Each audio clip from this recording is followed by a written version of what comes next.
Hey everybody, Roger Levin here with your orthodontic practice pearl of the week. This one is a little difficult to bring up, but we are beginning to see a syndrome with some younger orthodontic associates and some younger TCs, and it could be older, but we're seeing it more in younger. And if we're right, I do want to try to be helpful.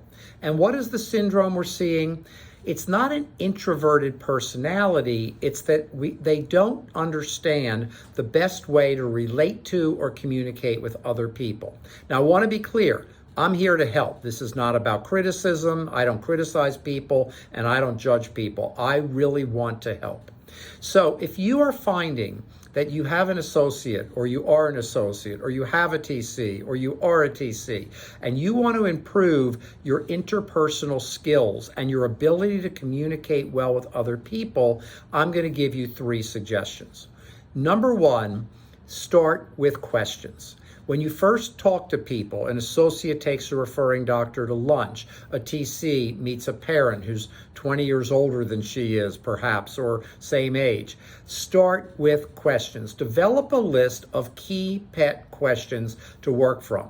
Make sure those questions are questions that don't have yes or no answers, because the minute someone says yes or no, the conversation may have just ended there.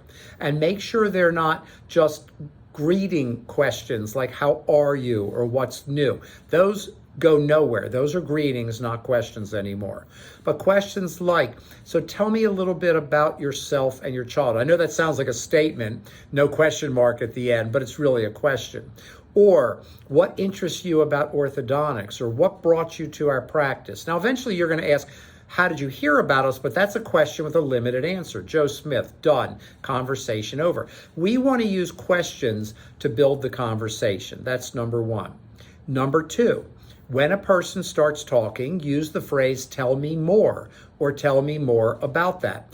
I can't think, I'm sure it's happened, but I can't think of anyone I've ever met that started telling me something, then they stopped, conversation could have been over, and I said, tell me more about that didn't tell me more about that. Let's say it's a 99% success rate using that strategy, and the conversation continues.